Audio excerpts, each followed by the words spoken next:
everybody, my name is Megan. You're watching Miss Megan Knits, and this is something a little bit different. So creepy to be here when you do that. He watches my videos, so he sees me do that all the time, but it's just weird to do it in person. Anyway, this is Bear, my boyfriend, and I've talked about him a lot, but he's never been on camera before. He's been behind the camera for a segment once, but he's never been on camera with me. But we figured we'd do something a little bit different, have a little bit of a fun game, and I'm going to go over some common knitting terms. What? Just drinking a root beer just casually while I talk. Okay, so we're going to go over some common knitting terms and see if he knows them or has any interesting commentary, and it'll be educational and fun. So that'll be cool. I love things that are educational and fun. Just like I love yarn. Educational things are boring though. I love education. My schoolwork is like my favorite 3 hours of my day. You just lost all of your viewership right there. So, I should mention, Bear has limited knitting experience. He has sort of made a sort of thing, almost. He has a whip. It's been a while. I've done a thing. He's done a thing. I've done a so thing before. He's not the average person, especially because he watches all my videos and hears me talk about stuff a lot. But he isn't like a knitter. I'm not making a sweater anytime soon. Right. So, that's where he is. Alright, so let's get started. Yeah, he has a list. We have lists. I have paper.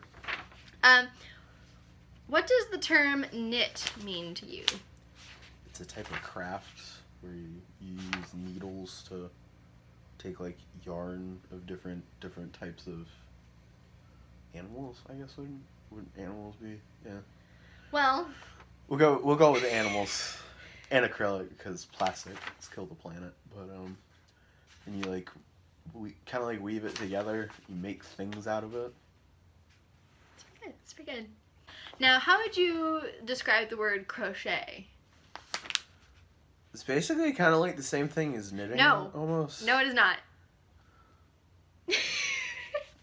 You're so aggressive. It's not the same thing.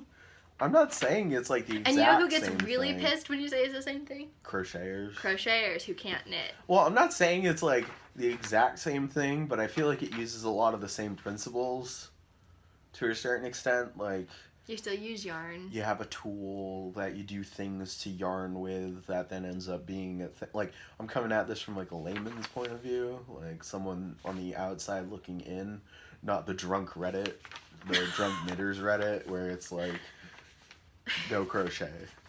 If you crochet, you die. Or is that the drunk? Or is that the No. regular knitters Reddit? The knitting subreddit says this subreddit is basically for knitting only. Yeah, there's one of them that's like Crochet, you get like, they have whole rants about, oh, this guy on the bus asked me what I was knitting. yeah. And it's like, okay, he doesn't know. And it's like you they know? get peeved, and it's like, You're luckily peeved. I'm not a part of that, so nobody's gonna find me. But Drunk knitting welcomes all crafts. You see people machine knitting, you see people loom knitting, you see people spinning, you see people weaving. I'm 21 now. I should join that one with my knitter. Yeah, you should take a picture of your knitting and your root Yeah, beer. my drinks, yeah, Your my drinks? root beer, because I'm a child and I don't drink still. There's a rule, your alcohol has to be in the picture. Fair enough. So your alcohol and knitting both have to be there. You can't just like take a picture of your knitting and say, I'm drinking. Makes sense, yeah. Anyway, loom knitting. Now what is that? And how does it maybe differ or compare to knitting or crochet? So like, loom knitting is different from knitting and crochet because like, you're not using like a hand tool. I don't know. It's kind of like loom knitting is probably like the one I'm least acclimated to, just because you do it the least. I do it the least, you're right. But like, it's like you take a loom Mm-hmm. and you take yarn and like, is it you loop it? Do you know what a loom looks like? Yeah, there's one right there. You wanna go pick it up? They can be arranged in a rectangle too, or in like a long oblong oval shape, but I have the round ones. And you do use a hand tool. It looks similar to a crochet hook almost. It's like a loom pick. It looks like this. Yeah. So you actually have the loops on the loom, and then you pick them to loop them over each other. Gotcha. Now, the fabric in loom knitting is the same as the fabric in knitting. So it produces the same results. This gives you a lot less flexibility, a lot less variation. So it's somewhat limiting in what you can do with it. Now, those who loom knit would argue it's the exact same thing as knitting or crochet, and it's just as valid. Those of us who knit would say you teach children how to do this. So You know, your elitism gathers nobody. I'm not an elitist. I loom knit, I crochet. I use them all for different purposes. Yeah, yeah. You know what I mean? Depending on what I want to do. Yeah. So this is too big for a hat. I mean... But if you wanted to knit maybe like a a hat cowl or something, it would go well. Yeah, yeah. Or like a hat for a cyclops or a giant or something. And then if I say like, oh, you have to buy a whole bunch of different looms to make different stuff, it's the same with knitting needles and crochet hooks. Yeah, for the most part. You have to buy different sizes, different configurations, so it's not that big a deal. But I do loom knit. I love my loom knitting. Okay, now with that being said, most of what I'm going to talk about today are knitting terms. Some of them are also crochet terms, also loom knitting terms. And I do have a couple of just crochet terms thrown in there just for the heck of it. Just because crochet has some fun terms, and I figured we want to talk about them. Interesting. Okay. I'm just checking the list. Okay. You're looking at me. You're making noises with the paper. Oh no! It's an earthquake. Okay, so cast on. Cast on. Cast on, cast off. Wax on, wax off. That's the way the British would say it. Really? Cast off is generally a European knitting term. Usually in the US we say bind off. Oh. Okay. But we also say cast on and bind off. I was just Whereas making. they would say I was cast on, just cast off. making a terrible Karate Kid joke, but you know. Karate Kid did kung fu. He didn't do karate. Wow. Yeah, Mr. Miyagi wasn't originally from Japan. What's your point? He was from China. Yep. So he did kung fu. Yep. So they should have called it Kung Fu Kid. And everywhere else in the world, all the translations for Karate Kid actually say Kung Fu Kid. But they figure like English speaking people are too stupid to know the difference. Or maybe I mean, Kung Fu Kid wouldn't sell. honestly, aren't we though? Like, Most of us. I have a black belt in karate. yeah, because you have an education in it. Tempo. Yeah. Not gonna like bow or something. Yeah. It's been a while. I've been out of it for a little bit. Been out of it for a little bit. What are Alright, cast on but, and bind off? You've been dodging the question. Fuck me. Cast on, isn't that like You've done it, so that's a hint. Yeah, isn't that like what you do to like at the start of a project is you make like a knot and you Slip knot? Mm-hmm. Yeah, slip knot. And it's kind of like how you start the like actual knitting. Yeah, so knitting you have loops on a needle, and you got to get them there somehow. Exactly. So you just put them on the needle, and there's like bunches of ways to do it. I'm not going to quiz you on those. Yeah, don't quiz me on that, please. But that's the whole idea. And then bind off. Is that like ending the cast on basically? So you got to secure it, because you know how when you knit you have loops on your needle. If you just took the needle out, everything would unravel. Fall apart, yeah. So the binding off is like securing the loops together. Gotcha. So that they don't. And then weaving in ends. So that's at like the very end of a project where you take all the little like loose ends and you basically like tie them up almost, put it in the more. Is there a tool you use to do that? We're skipping ahead. Is there a tool you use to do that? Probably. A notion, if you will. A notion? Yep. A notion of a tool? Yep. What tool would you use a notion to weave in your ends? Actually, you'd use two tools, really. I have a list of notions on a list. Oh. Interesting. There's 1, 2, 3, 4, 5, 6 options. 2 of them are used in this process. Probably cable needles and tapestry needles. What? Okay, tapestry needle is right. Okay. Cable needle not doing it. We'll come back to that. Scissors. Because once you snip weave off, it in, you snip yeah. off the tail. Gotcha. Okay.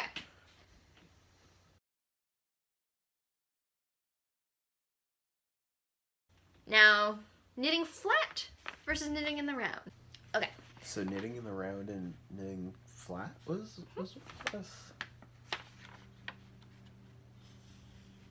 This can be done knit, crochet, or loom knit.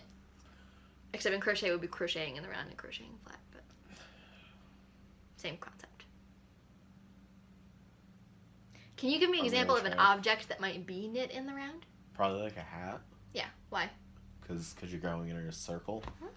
You're going circular. Yeah. Gotcha. So it's just like In the round makes you a tube or a tube-like object, like a sock or a hat. Maybe a sweater sleeve, a glove, a mitten. Those are kind of like tubes or modified tubes. Tubes. And then flat makes you like a flat panel, like you did. Gotcha. Where you actually have to flip your needles and turn. So it's just like literally just the shape you're knitting in. More whether you make something round or something flat. Gotcha. And there's different techniques, and it changes up everything. Technique. Technique. I'm turning into SpongeBob. I know, and I'm becoming a Squidward as I get older. We're all becoming Squidwards as we get older. I'm glad it's not just me. SpongeBob is the one we related to when we were young. Squidward's the one we are now. Okay, now I'm going to give you a cluster of terms. Garter stitch, stockinette stitch, and ribbing. What do those words mean to you? What associations do you have with those words? So they're basically like all different ways that you like. They're basically like all different ways that you knit to make something that like comes out differently. I guess would be the way I'd say it. Do you know which one you did? I did garter. Because that's like the simplest. Is there an one. example of garter you can point to? Yeah. I don't know, actually. Yeah, thanks for the trick question. What? Is there one you can point to? Of course, the one that has it's on the other side of the couch. I see how this is. This is garter on the bias, so it's knit diagonally. This is actually my second blanket ever. Ooh. It was flat also knitted flat. Also knitted flat? Yeah. Yeah. But it's kind of got that wavy, snaky thing look to it. Yeah.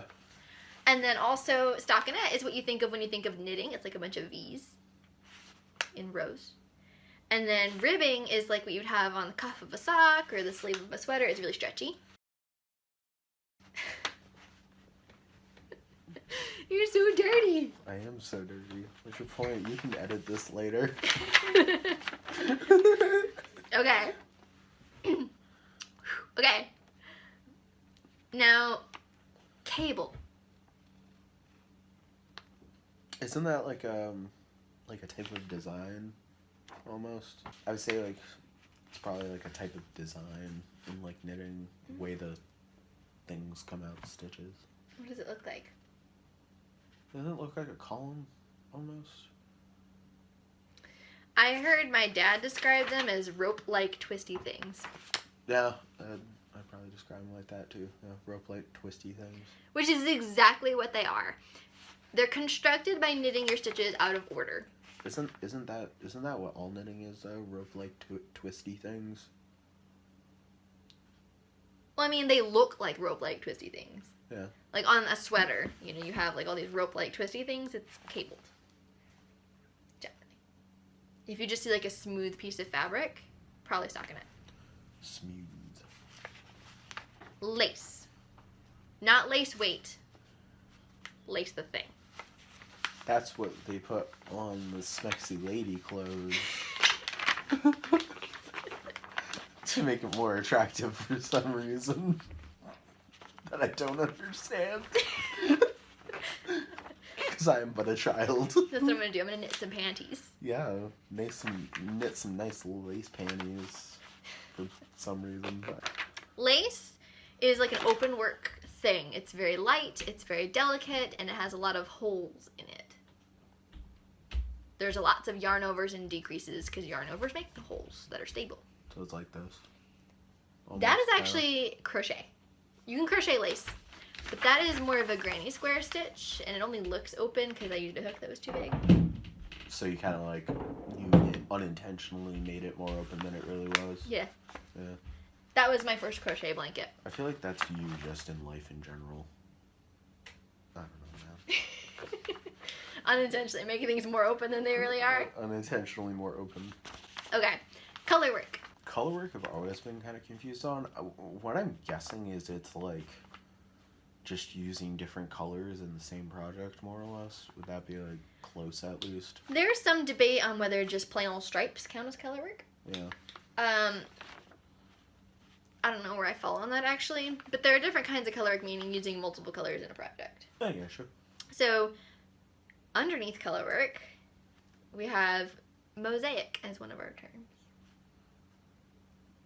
That one's gonna throw you. Mosaic, Fair Isle, and Intarsia are gonna throw you. Well, I'm trying to imagine, like, because I remember learning about mosaic in, like, high school history class. You don't know what mosaic art is? Yeah, we put little pieces of things together. Yeah. So I'm guessing it's kind of the same principle in knitting. Mosaic knitting is worked with slip stitches. So it's worked like stripes, but you slip stitches so that some of the stitches don't get knit in the new color. And then when you knit them, they're in a different color, so then it looks like you've made something really complicated when you haven't. Gotcha.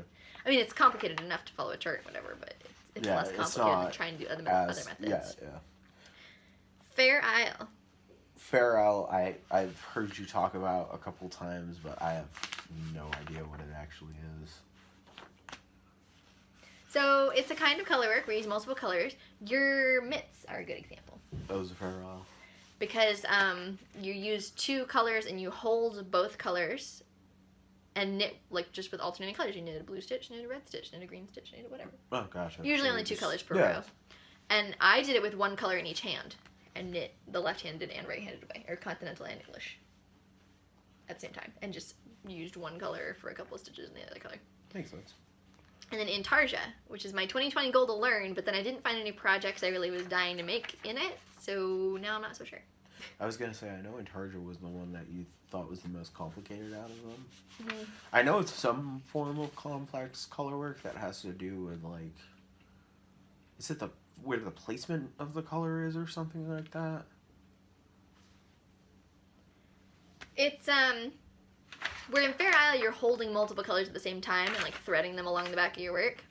In Tarja, you knit with a color up to a point, drop it, pick up a new color and knit, and then drop it, and then pick up a new color and knit. So it makes more like blobs than like all over patterns. Gotcha. And I was having difficulty with it because it's not something I've practiced very much. Yeah. Fair Isle had difficulty learning it too, but in Tarja it was like in my brain as a block. Yeah. Because I couldn't get my tension in the joints right, where the colors shift between each other. You pull something too tight or too loose. It's just a pain. Anyway. Needles. Our first needle is a crochet hook. I feel like that one you're going to get burned at the stake for if this finds its way onto the crochet Reddit. What? Because, like, needles are just, like, synonymous with knitting. Okay, well, a crochet hook is just as valid as any of these knitting needle options.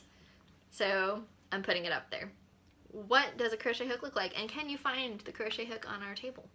Yeah, we'll find the crochet hook on our table. It's the blue thing right there, right? It's like a long, almost like sort of kind of needle, but instead of being a needle, it has that little hook thing at the end. Mm-hmm. You like pull stuff with. You just push. It's pointy at the top, so you push it into a stitch. Yeah, so you push through, grab it, and then like flink it around. Yeah. And there's only like ever that. one stitch being worked at a time. Whereas with knitting, you have all the stuff on the needle. With crochet, it's like one loop or a couple of loops that you need to do to make the fancy stitch. It's just whatever you're actually working with. Yeah, it's literally what you're actually doing. And then the rest of the fabric, which is kind of cool because you can kind of stick your hook kind of anywhere. But also it makes it very difficult to see, because you have to look and see where you're sticking your hook. Okay. I'm sticking my hook anywhere. It's not working. Oh no, she's going to attack me. Take out a car with that. Jesus. You want to go? Maybe. Yeah. Oh god, I'm just gonna take my eyeball out.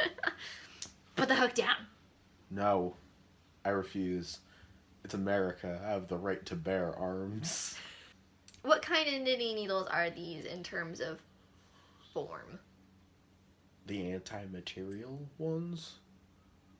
You can take out a car with it. They're straight needles. Yes. Right? Yeah. Yes. Because they got the little, they're long, big, and they got the little cap on it. Yep. What about DPNs? Do you know what DPNs are?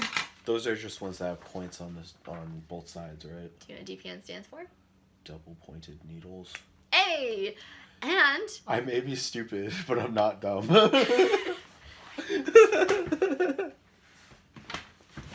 Just for an example, this book has sets of DPNs in it.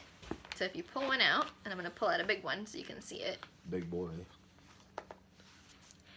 It's got points on both ends. They come in sets of 4 or 5. Why?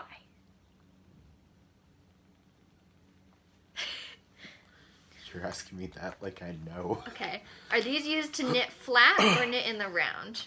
Usually they're used to knit in the round, right? Yes. So you hold your stitches over the course of like 3 of these bad boys.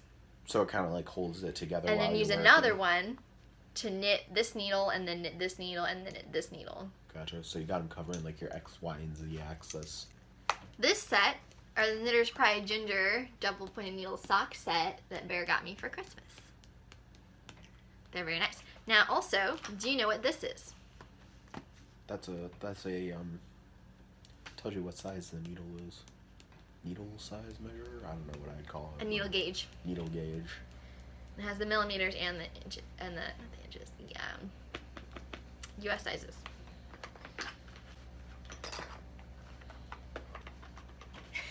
Stay in. Maybe if you try not to put it in against gravity, it might be a little bit easier. We've talked about straights. We've talked about DPNs. Yeah. What is left? Cable needles? No.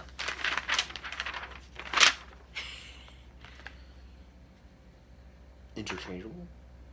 Circular needles in general. Yeah, circulars. You have interchangeable and fixed. Fixed are literally just needles with a cable with them. Gotcha. And interchangeables like these, if I open it up, these are the Knitter's Pride marbles. I think they're discontinued. These are my first interchangeable set. Those are some groovy looking needles. They're cool, aren't they? Yeah. Get close up. One size is missing because my mom's using it. But basically these are tips for the interchangeable circulars, and then you attach it to one of these cords, and it makes a needle, so you can like build a bear your own needle. Build a bear your own needle. It's a good way of putting it. It's Yeah, a good way of putting you it. pick the tips, you thickness, you pick the cord length, and you just kind of connect them instead of having to buy every pair of needle you need separately. But the fixed ones are just literally just 2 needles with a cord in the middle that are all permanently attached, so you can't unscrew them. Now, is there like any reason why you'd want fixed instead of interchangeable, or Some people have problems with instead of fixed? interchangeables unscrewing themselves. If it's the way you knit, that you knit and keep twisting the needles, they're gonna unscrew themselves. Yeah. That's a pretty rare problem to have. A lot of people have it, but sometimes it's a matter of you didn't tighten in the interchangeable correctly. Another thing is fixed circulars are cheaper, and you can buy them a la carte. Gotcha. Interchangeables, you have to buy the cord and buy the tips, so they are more expensive, especially if you get a set like this. This is like a $100 set right here. Oh wow. Yeah. The one I'm looking at for the ginger needles is about $135. Yes. So, Well, I knew that. So, I mean, I gotcha.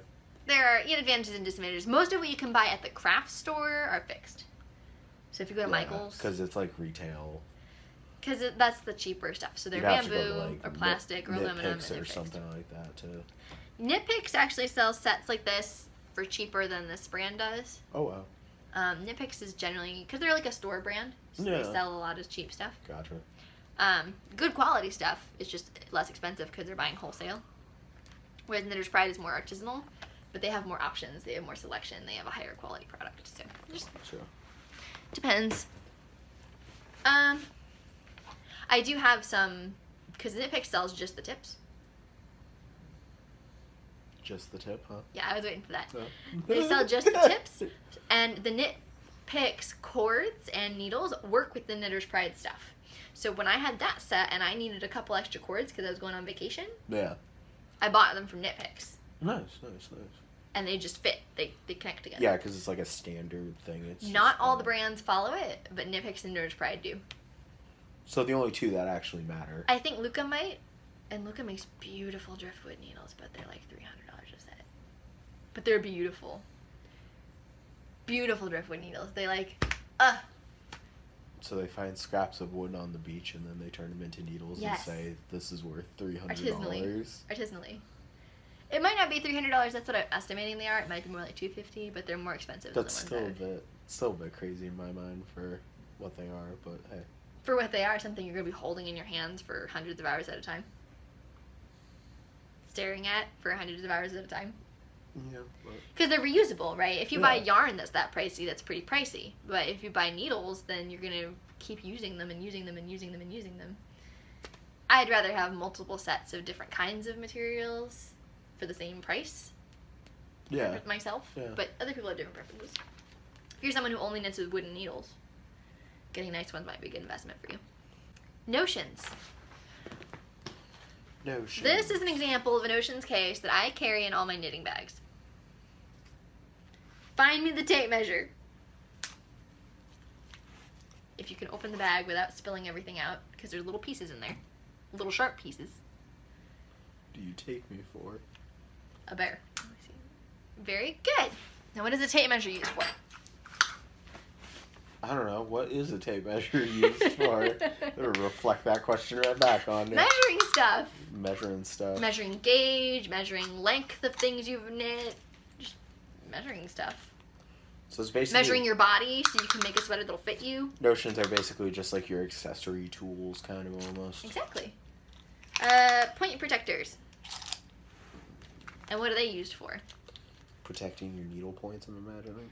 Yes, and also, Protecting yourself from the needle points. I guess if you're reaching into a bag with really sharp needles in them. I'm But trying to find one. they This is also, cluttered. you stick them on the end of your needle. They also prevent the stitches from falling off. Gotcha. If they're stuck on there real good. Oh, here's one. I So think. stitches, yeah. Yeah, there's one. Yeah. So it's a little rubberized protector. Some people never use them. Some people use them every time they knit. I use them sometimes.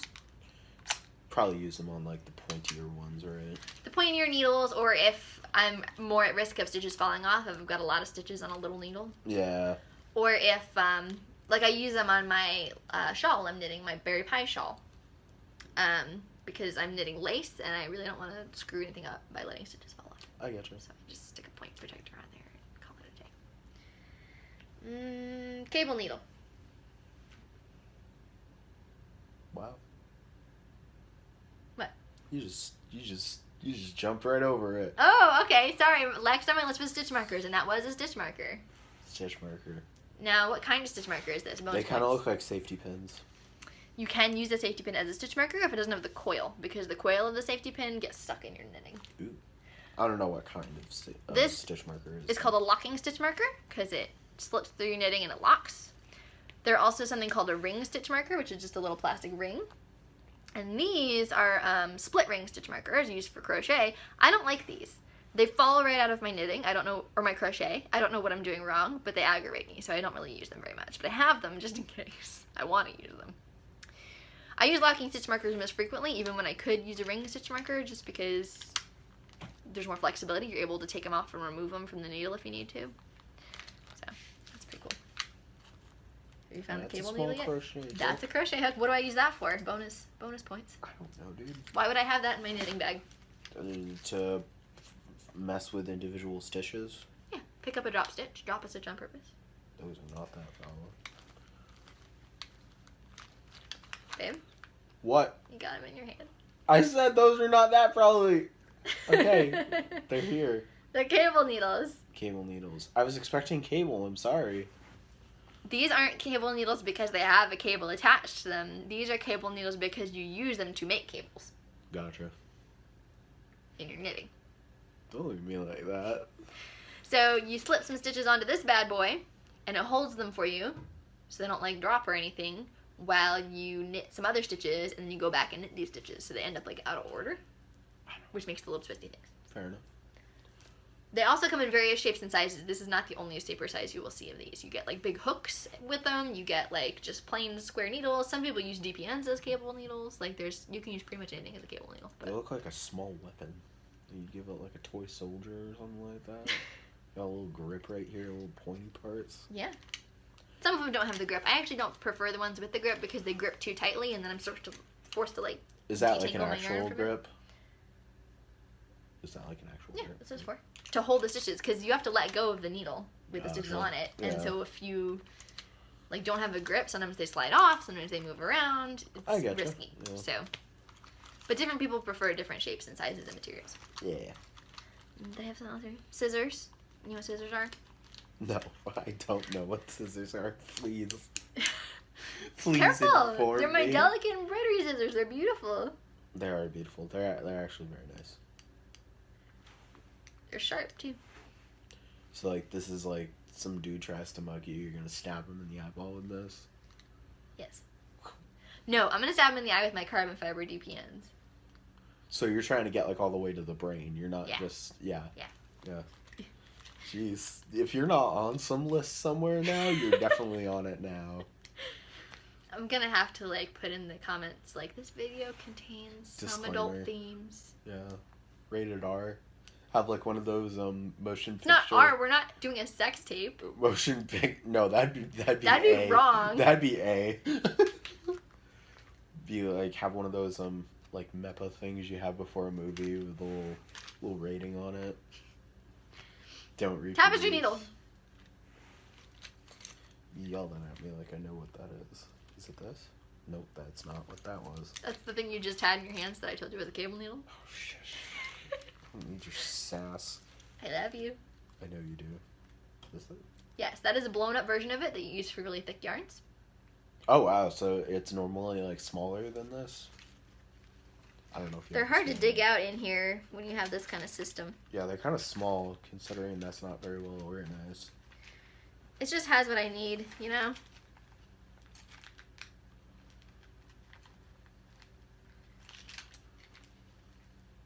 Oh, wow. This is bigger than a sewing needle Yeah. because it's made for yarn. It kind of looks like a snowing needle. Wow, okay. Sewing needle. It's blunt tip though, so you can touch the tip and not Yeah, get it's not stabbed. pointy. It's made to do that so it doesn't split your It's not stitches. pointy and the top is much bigger. Right, so you can fit yarn through to weave in your ends or seam things together. That's cool. And then also, it doesn't go between your stitches, it goes around your stitches because it's not super pointy. Now, why does this one have like... Trying so they can see. Why does this one have like a straight end on it and that one's got like a bent end? Different people have different preferences.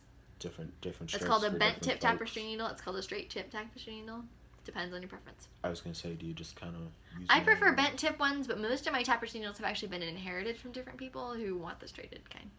Makes sense. So you just kind of use what you got. Here's you that I got. Okay, and that should be all the notions I made to quiz you. I have a bunch more in here, but that's all the ones he needs to know. Blocking. What is blocking? It's... Wow, my brain actually just blanked there for a second. Alright, I'm back on. You've heard me talk about it. I'm back on. Yeah, blocking is basically like the end process you do when you're finishing something. It's a finishing step. Yeah, you usually like, depending on what it is, you like throw it in the washing machine or something like that, and you put it Wash on. it however the yarn is meant to be washed. So by Yeah. hand or in the machine or whatever And you're then- going to do to it. You sort of like stretch it out to kind of, what would be the word, to like kind of like almost iron out things and stuff in it, make it like a finished final product. Open it up, mold it into shape, Yeah, and play with yeah. it until it's the way you want Yeah. it. There's also steam blocking, which is the same process except instead of using a wash and then stretch out and let dry process, you use heat. Yeah, you use like a steamer or an iron. Use like a steamer something or an like iron. that. Never iron your knitting unless it says it can, but acrylic you can't. Makes sense, 'cause it you'll melt burns. Yeah. You'll melt it. You just hold the iron above the knitting and like hit the steam button and the steam shoots down. Is that how I get you to be steamy? Yes. Just hold iron above you. Yes, yeah.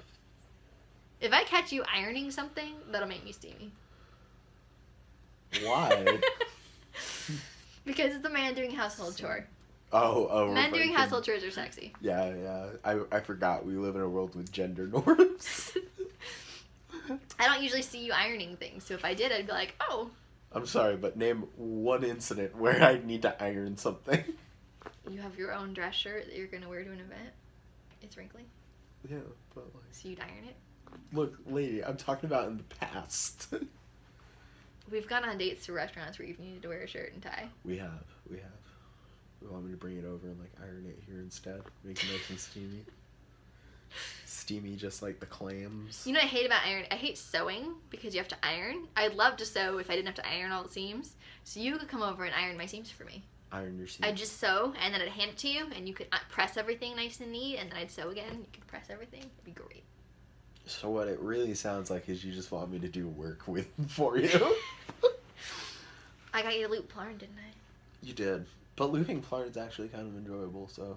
Well, it's not for me, so. It's an enjoyable, like, I bet, like, if I did it alone, I'd probably want to, like, jump out a window, but with, like, other people with, like, the TV on or something like that or waiting for food to cook, it's actually pretty enjoyable. Cool. I'm glad you think so. Okay, these are usually in regards to sweaters, but can be in regards to like anything. Top down, bottom up, pieced or seamed. That's basically just how you knit it, more or less, right? Or crochet, because you can crochet sweaters. So like top down is starting from the neck and going down. Bottom up, starting at like the waistline and going up. Pieced and seamed is like, isn't that when like whether or not you go right off from the body and make the arm, or whether you make the arm separate from the body of the sweater and then you put it on? So pieced or seam sweaters are knit in flat pieces and then seamed together. Gotcha. So all of the sweaters I have knit personally so far have been pieced or seam sweaters, but they're not the popular way to go right now. The popular way to go right now is in the round, usually top down, sometimes bottom up. Which is just like you do the whole thing. So you knit the sweater in the round, separate some stitches off so you have sleeves, because you can't just knit a straight tube, it'll be a straight jacket. Yeah. Knit the body, and then bind off, and then grab the stitches you left over for the sleeves, and then knit in the round down the sleeve, and then the same thing on the side. You don't want a straight jacket? No. No. Bottom up, you knit in the round a big tube, and then you knit tube for the sleeve, attach them all together, knit the yoke last. Gotcha. Pieced or seam sweaters, you knit just pieces and Put it together. Yeah. Fair enough. What's a shawl? This is a hard one for me to define. I knit them all the time, but what are they? A shawl is like almost like a high-end.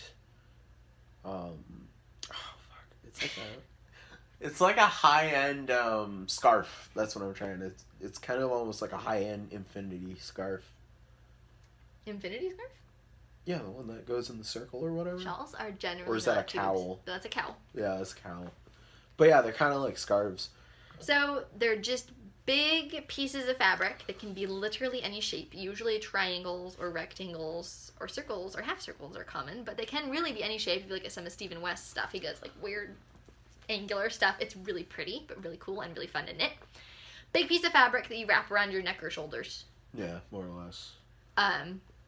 It can take literally any form, any color. That's why they're so fun to knit. You just combine colors and patterns and stuff like that. Is there any like actual like functional? They can keep you warm. Reason? If you're on a cool summer evening, you have it around your neck, and then it's like, oh, I'm getting a little chilly. You spread it out and drape it across your shoulders. I've tied them around my waist like belts. I think like you can be like a beach cover up, wrap it around yourself. I mean, there's just Because I was gonna say, I think the most of the ones that I've seen you make are more decorative than they are functional. They're warm, like a scarf would be, and you can bunch them up like a scarf around your neck, and they're really warm because there's a lot of fabric that you bunch together. But yeah, they're just more fun than a scarf to knit. Yeah, because they have like more intricate, more fun things to do. Yeah, it's not just knit this thing for this pattern 45 hours, 60 inches. Okay, steek. I have never talked about steeking on my channel because I have been too chicken to steek. What is a steek? I don't know. It's cutting your knitting with scissors. So you spend, usually it's because when you knit Fair Isle, it's usually done in the round. And when you make like a pullover sweater basically, and you want to turn it into like a cardigan, that's an open front. Yeah, you literally spend all this time on your sweater, this beautiful colorwork sweater, right? You work your butt off on it. Snip it. And then you just cut it up the front. Yeah, I'd probably have a panic attack when I was doing that. Yeah, I've never tried it because I've been too scared. Now that you've explained what it is, I know what it is, and yeah, because weren't you telling me you were thinking about doing that with heels in your sock or something like that? That's different. I've done an afterthought heel where you pick up stitches and then cut it open. But it's similar. You are cutting knitting, so it is similar in that regard. Similar. Yeah, it's terrifying. Yeah, it sounds terrifying. A steek is cutting. It doesn't sound fun. The trick is to use a really sticky wool that'll kind of stick to itself so it won't unravel. And then you reinforce it with like a crochet steek or by sewing on a sewing machine or something like that. You reinforce the stitches. You kind of almost And then you pick up stitches along that edge to knit like a button band, like a band where the buttons would go. You don't have to have buttons, but you knit like a button band to kind of close off the wound. But yeah, it terrifies me. So you're like purposefully like semi-destroying your knitting. That's terrifying. Because it's easier to knit in the round because you don't have to purl. So you just knit stitches, knit stitches, knit stitches all the time. I'd be terrified of that. And this is someone who's taken apart, like, very expensive computers, and I'd still be terrified of that. Because you don't spend your own personal hours building the computer. Yeah, no. I just have to take the fucking thing apart when it decides to fail. Yep. So I've never tried it, but it's really cool technique. Applique. Should have a little over the E. So I'm assuming, just going off of what I know, applique is used as in, like, other forms and other circles. It's like when you add stuff onto, more or less. So you can knit or crochet an applique. Yeah. So you can knit a sweater and then crochet like a flower and pop it on there. Yeah, yeah. You could take a store-bought sweater and knit or crochet a flower or a heart or a star or something and stick it on there. It's like a patch almost that you put on something that's already finished. Yeah. And you can knit or crochet those. Amigurumi. This is a crochet term. That's a hint. Well, usually a crochet term. I think they can be knitted, but usually they're crocheted. Yeah, I know you can I'm pretty knit. sure you said that they can be knitted. Maybe. I don't know. I know you can knit the kind of item these are. I don't know if they qualify as amigurumi, the Japanese style of Crocheting. crocheting. What kind of item? Like little stuffed animals. Stuffed animals. Little stuffies. I'm not sure if they count as amigurumi if they're knitted, but Like you can your- knit stuffed animals. Like your platypus. Yes, like my platypus. Yeah. Your platypus. If I edit this properly, I'll be inserting pictures of all the things we're talking about. Yeah.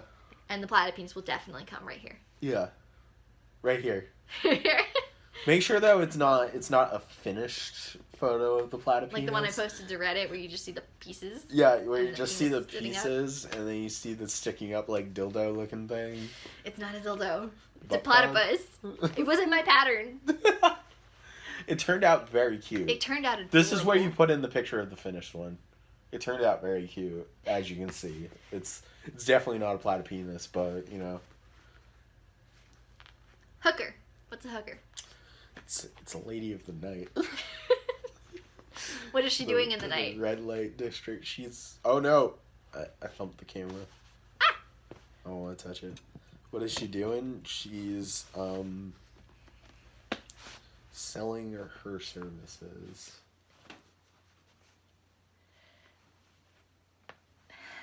Okay, I'm a hooker. Yeah, you're an expensive one too. No, isn't it someone who crochets? Yes. You use a hook to crochet. You were Expensive so hooker. I better be disappointed. expensive. You are. Look at my bank account. Oh. Oh. Oh. Oh. It's okay. I'm an expensive hooker too. Yeah. Yeah. LYS. What does that stand for?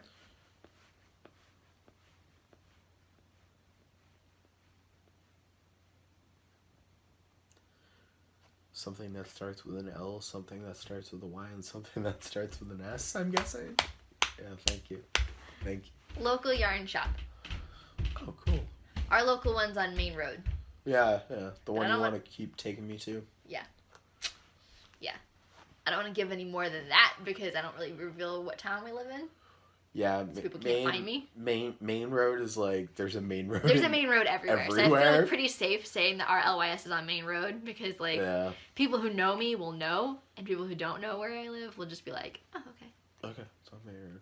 It's on Main Road. Like I know, like they know where we live as far as in New England, can take a day trip up to Boston. Yeah, but that's a pretty large area. It's a pretty large area. Oh, okay. These I'm gonna show you. Ball binders. Oh wow, you knew it before I even pulled it out. I looked at the paper. Well, I mean, like, I know what a ball winder is. It's just...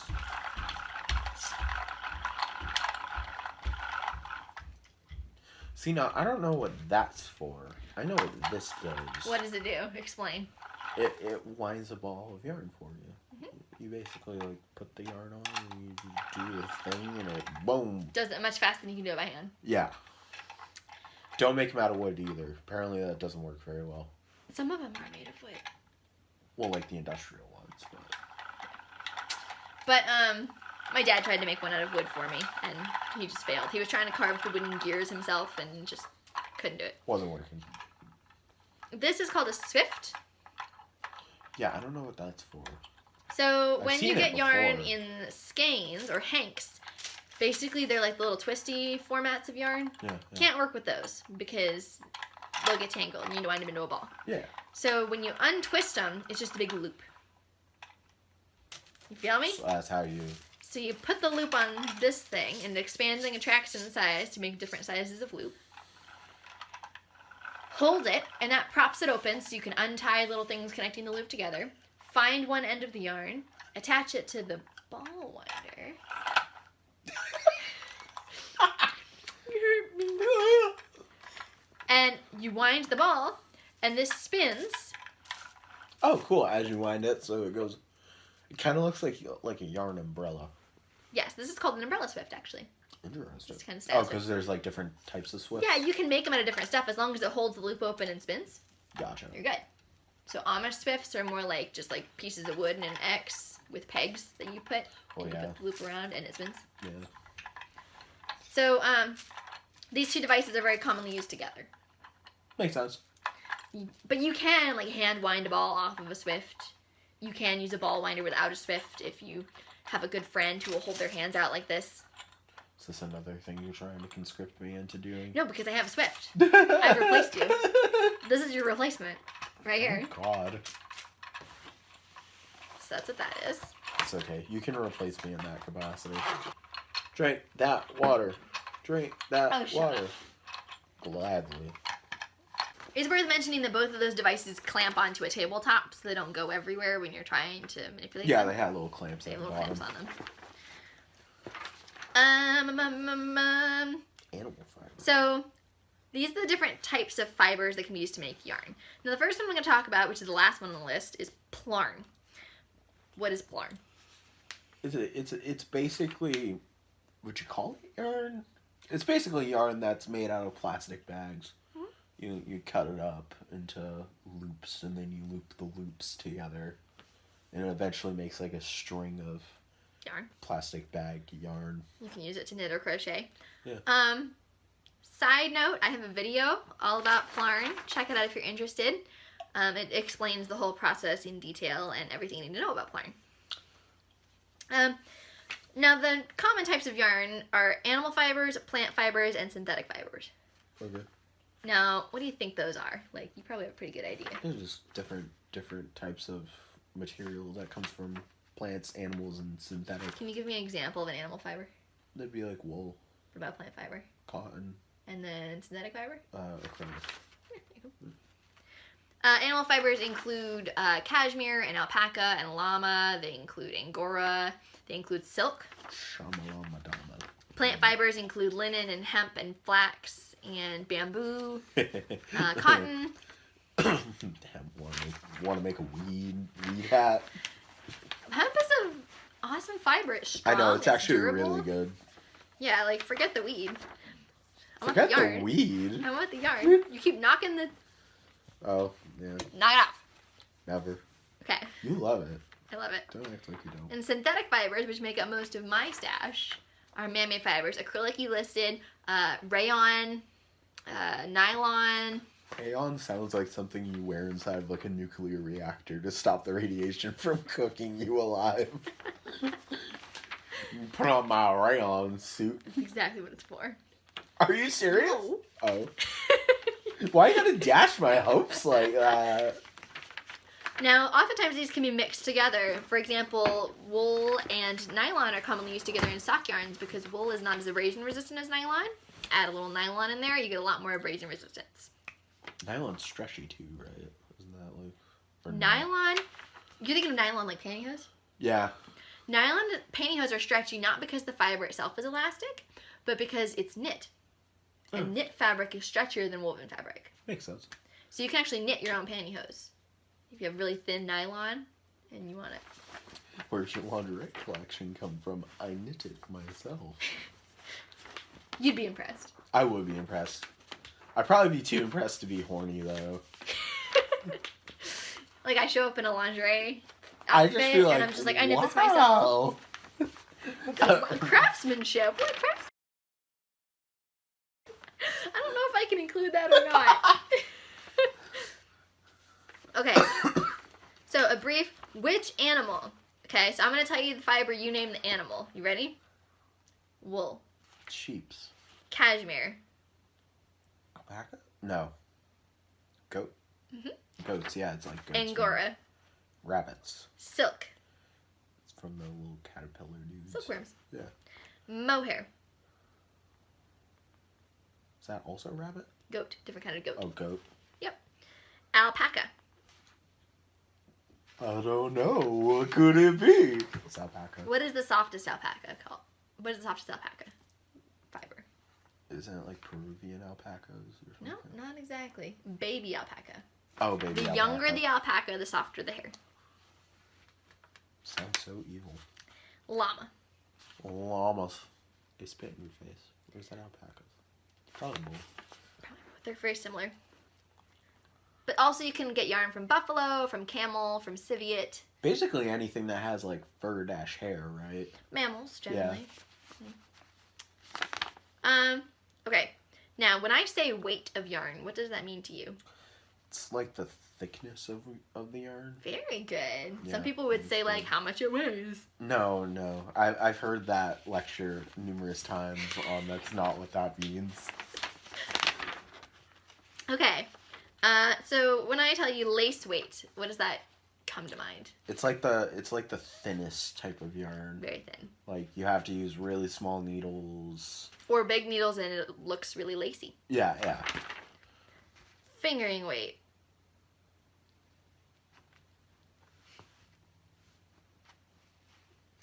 It's like, I thought I was gonna be mature in this episode. it's basically just the next step out from lace weight. What? Would it be like almost like the width of your finger maybe or something like that? No. I like how you had to look at your finger to confirm. Fingering weight has another name based on what type of object it commonly uses to make. Hats? Gloves? It's called sock weight. Oh, Because that's about how thick you use to make socks with, usually. gotcha. Sport weight. I just know it is a little thinner than DK and a little thicker than fingering. That's all I know. Yeah, I was gonna say I figured it's just the in between. DK weight.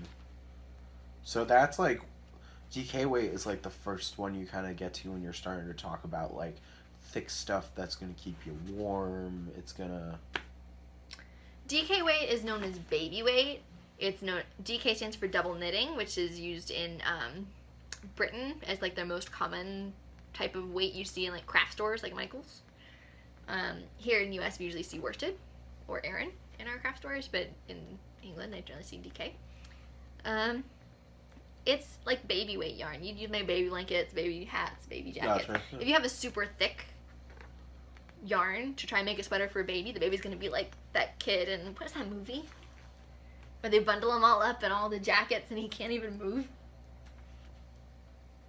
There's a movie. There is a movie. I know you're right. You bundle him all up and then he goes, I have to pee. I can't remember. Is it Home Alone? No. Is it, the one with the Red Ryder BB gun? Is it the same movie? I don't think so. It's a Christmassy movie. It probably is a Christmassy movie. Anyway, worsted weight is the most common weight I already talked about. Aran weight is a little bit thicker than worsted. Bulky weight, that's where you start to get into the stuff that's going to be really thick and keep you warm. Gotcha. I mean, they're all going to keep you warm because they're made of material that'll keep you warm. Yeah, but like this is where you get into like you knit with this on purpose to keep you warm. Super bulky weight is It's just like the chunky version of bulky weight. bigger than bulky. That's what your scarf is made of. Yeah. And then jumbo, Jumbo. I would call it comically large. Comically large. Like, you know that giant crochet hook I bought? Yeah. Or like the massive knitting needles that could take out a tank. Yeah. That's Fired jumbo. out of a cannon fast enough. That's jumbo. It's like just too big, like roving, just giant. It's ridiculous. It's ridiculous. It's like if you wanted to make a blanket for the whole family to get under, you would use jumbo. And you'd have to buy like hundreds of dollars worth of it. Yeah. Because it has so few yardage, because it has so Yeah, much because they thickness. sell it. Yeah. They sell it by weight. So you have to spend hundreds and hundreds of dollars trying to get enough for a blanket. Yeah. It's ridiculous. Okay, now we have some common slang. Knitting common slang. The sweater curse. Well, this is the one that we're avoiding until we get married, basically. So, sweater curse is basically if you knit a sweater for your significant other. Nope, boyfriend. Has to be boyfriend. It has to be boyfriend? Girlfriends are okay. Fucking gender-specific nonsense. But if you knit a sweater for your boyfriend before you get married, they're going to break up with you or something like that. If you knit a sweater for anyone who is titled officially your boyfriend, you will break up. You can knit sweaters for anyone else in your life, if you want to. Your husband, your dad, your brother, your friend, your cousin, whoever. But not your boyfriend. No boyfriend. No bueno. The idea behind it, the most commonly cited like psychological theory behind it is that it kind of arose from it happening because girlfriends would spend hundreds of hours knitting their boyfriends a sweater and then he would see it and like basically crap all over it or basically never wear it or not appreciate it or not even say thank you, and the girlfriend gets so pissed she breaks up with them. Or it just leads to tensions, they start arguing, and then he breaks up with her. Or you just have it as a work in progress and then you break up anyway, and it's like, oh. What do I do with a sweater? Yeah. So I've never knit a sweater for a boyfriend. I'm not super superstitious, but I've never knit a sweater for a boyfriend. You're not doing that one. Nope. Things are going way too well. I feel like when I get married one day, that'll be like our honeymoon present. I'll spend my honeymoon on the beach knitting a sweater for my husband. I'll take it. Yeah. I'll take it. I agree to that plan. Yeah. Yeah, you're in? Yeah, I'm in with that plan. Talk to me in 4 years. Well, it's better than 5. Well, it was 5 and then a year passed. Then a year passed. So it's 4 years. 4 years now. I'm counting down. Keep counting down. Got like a calendar on the wall. Calendar. 3 years, 204 days. 56 hours. 12 minutes. 32 seconds. 30 seconds. 28 seconds. You got like one of those doomsday countdown things in your room. Okay, knitworthy. So that's basically just like if something is actually worth knitting, or is somebody actually worth knitting for? Bingo. Okay. So you're knitworthy, right? Because Yeah. I knit that first scarf for you. I didn't put all my energy into it. No. And I was like, is he knitworthy? And then you really appreciated it and loved it and wore it and like was super excited about it. So then I was like, oh, he's knitworthy, so I'll knit him other things. Yep. I knit my brother a hat. He wouldn't even touch it. It's in the drawer now. Your brother's weird though, so don't take that as a blanket I love him statement. dearly, but he is not knitworthy. And you just know, like, certain people you don't knit for, because you spend so many hours on something, you want someone who's going to appreciate it and like it and care for it well and all that stuff. So, if the person's not going to do it, then not knitworthy. Yarn chicken. So that's when you're running out of yarn on your thing, and you're basically playing the game of, can I get this finished with the yarn I have left on the needle? Or crochet. You can do it with crochet. Or, too. yeah, with crochet. Basically, I only have so much yarn. I'm about to run out. Can I make it? Can she do it? And sometimes the answer is yes. Sometimes the answer is no. Sometimes people finish with like a tiny little bit left. You just snip it off. No, because you gotta weave it in. Gotta, With some crafts, you gotta weave it in or it'll unravel. So you like take sewing thread and tack it down. Frogging. What is frogging? And why is it called frogging?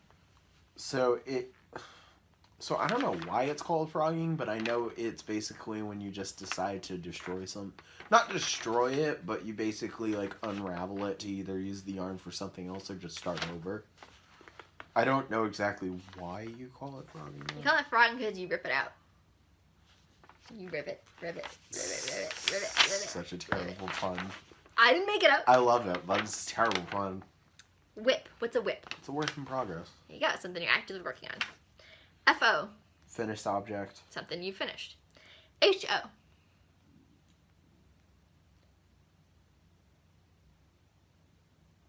Half object. Yep. So like if you finished one sock.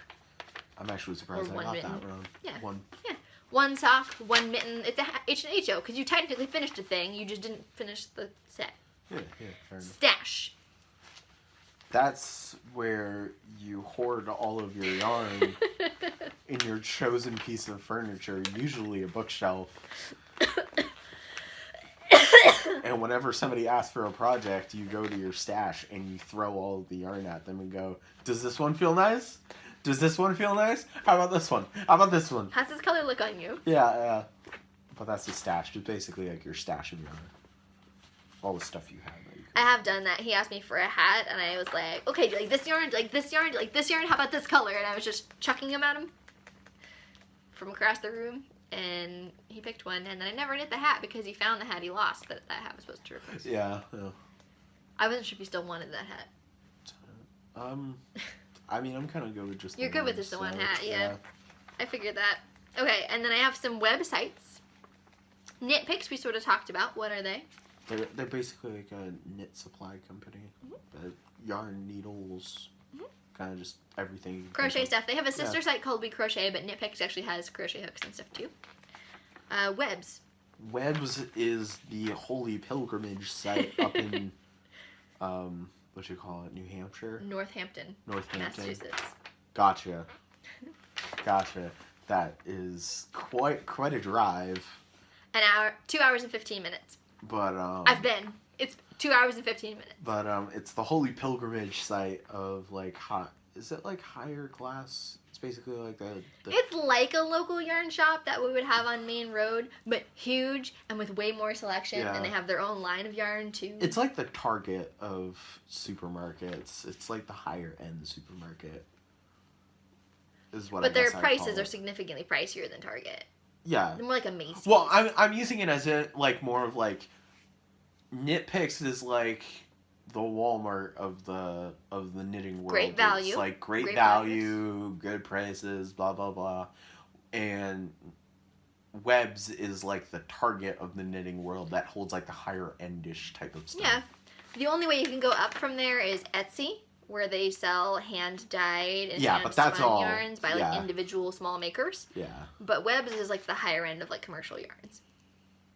Ravelry. What's Ravelry? It's Reddit, but for knitting, basically. What is it? It's like a social media platform for knitters. It's not just social media, though. It's a pattern database. It's a journal where you can keep track of all your projects. It's a searchable feature. You can search other people's projects. For example, I say, oh, I'm knitting the Gully Gloves by Kelly McClure. I want to see what other people have done with their Gully Gloves by Kelly McClure. You type it in, and like everybody's project pops up. Yeah. And the way it works is I just put in my projects that I make and all the details, the size yarn I use, the size needle I used, what I did, whatever, notes, anything is there for me to keep track of, and it's there for everyone else to see if they're interested. And they also have forums, like a social media platform. They also have yarn information. You can look up any yarn. You get all kinds of info about it, see what other people have made with it. It's great. And those are just the features I use. There are other features, too. You can keep track of your needles and hooks. You can keep track of hand-spun yarn. Yeah. You can hold your stash in there. I have my stash in there. You can search your stash. You can... It's really great. It honestly seems like a really useful tool. I can't imagine knitting without it. I found it at my local yarn shop, and I was looking for online patterns, and they're like, you have to go on Ravelry. And I'm like, I don't know. And I went on, and it was great. It's free. All you need is an email address, and they don't really send you spam emails at all. So, and Yarn Sub. This is a website I recently discovered. Is it like a place to buy yarn from? I don't know what that is at all. Sub means substitution. Oh. So if you have a yarn that's called for in the pattern, but you can't get that yarn, you don't like that yarn, you don't want that yarn, you can't afford that yarn. It's an easy place to whatever compare. Reason, you type in the name of that yarn, and then it pulls up not only all the information about that yarn, but also it pulls up, here are a whole bunch of other yarns that are similar in these ways. And it goes into like, these are the same spun, these are the same material, these are the same color, right? And then you can scroll through the list and find a substitute that's more of what you want. Hmm. It's really helpful. Yeah, that also sounds... I found it when I was looking at some of my Stitch Studio by Nicole yarns, because AC Moore is gone now. Yeah. And I was looking for like, when I put a link in my videos for my podcast, I want to put a link to the yarn so people can use it.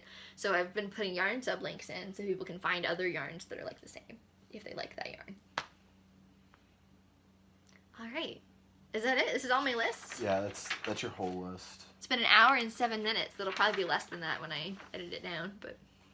It may not. It depends. Depends on all your dirty jokes, if I can leave them in or not. Look, lady. Lady. How many times do we have to teach you this lesson, lady?